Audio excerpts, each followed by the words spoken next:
ನಿನ್ನೊಳಗಿನ ಶಕ್ತಿಯನ್ನ ನೀನೇ ಅರಿತುಕೊಳ್ಳು. ಅದು ಬೆಟ್ಟವನ್ನು ಕದಲಿಸುತ್ತದೆ. ಪ್ರತಿ ಬೆಳಗಿನ ಸೂರ್ಯೋದಯ ಹೊಸ ಅವಕಾಶ. ಅದರ ಬೆಳಕನ್ನು ಹಿಡಿದು ನಿನ್ನ ದಾರಿ ನಿರ್ಮಿಸು. ಸೋಲು ಹೇಳೋದು ಮತ್ತೆ ಪ್ರಯತ್ನಿಸು ಅಷ್ಟೇ, ಹಿಂತಿರುಗು ಎಂದಲ್ಲ. ಒಳ್ಳೆಯ ಚಿಂತನೆ ಹತ್ತಿರದ ಕತ್ತಲೆಯನ್ನು ಬೆಳಗಿಸುತ್ತದೆ. ಧೈರ್ಯವಿರುವ ಹೃದಯಕ್ಕೆ ಅಸಾಧ್ಯ ಎಂಬುದೇ ಇಲ್ಲ. ಸಾಧನೆಗೆ ನಿಶ್ಚಯವೇ ಕೀಲಿಕೈ. ನಿಶ್ಚಯ ಮಾಡಿದರೆ ದಾರಿ ಸಿಗುತ್ತದೆ. ನಿನ್ನ ಗುರಿ ಎತ್ತರವಾದಷ್ಟು ನಿನ್ನ ಮನೋಬಲ ಬಲವಾಗಲಿ. ವಿಫಲತೆಯೇ ನಿನ್ನ ದೊಡ್ಡ ಶಿಕ್ಷಕ. ಅದರ ಪಾಠ ನಿನ್ನ ಯಶಸ್ಸಿಗೆ ದಾರಿ.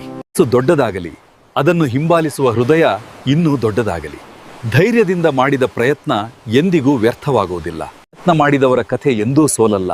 ಅದು ಪಾಠ, ಅದು ಬೆಳಕು. ಮೌನದಲ್ಲೇ ಬಲ ಇದೆ. ಸಾಧನೆಯ ಶಬ್ದವೇ ನಿನ್ನ ಉತ್ತರ. ಕತ್ತಲೆಯ ನಂತರ ಬೆಳಕು ಖಚಿತ. ಆಶೆಯನ್ನು ಹಿಡಿದು ನಡೆಯು. ನಿನ್ನ ಹೃದಯ ಹೇಳುವ ದಾರಿ ಹಿಡಿದುಕೋ. ಅಲ್ಲಿ ನಿನ್ನ ನಿಜವಾದ ನೀನು ನಂಬಿದಷ್ಟು ಜೀವನ ಬದಲಾಗುತ್ತದೆ. ನಂಬಿಕೆಯನ್ನು ಕಳ್ಕೊಳ್ಬೇಡ. ಸಣ್ಣ ಹೆಜ್ಜೆಗಿಂತ ದೊಡ್ಡ ಕನಸು ಮುಖ್ಯ. ಆ ಕನಸೇ ನಿನ್ನನ್ನ ದಾರಿ ತೋರಿಸುತ್ತದೆ. ಬಿದ್ದು ಬಿದ್ದರೂ ಏಳುವ ಶಕ್ತಿ ಬೆಳೆಸು. ಜಯ ನಿನ್ನತ್ತ ಓಡುತ್ತದೆ. ಕಷ್ಟವೆಂದರೆ ಅಂತ್ಯವಲ್ಲ, ಅದು ಯಶಸ್ಸಿನ ಹೊಸ ಪ್ರಾರಂಭ. ನಿನ್ನ ಶ್ರಮವೇ ನಿನ್ನ ಬಲ.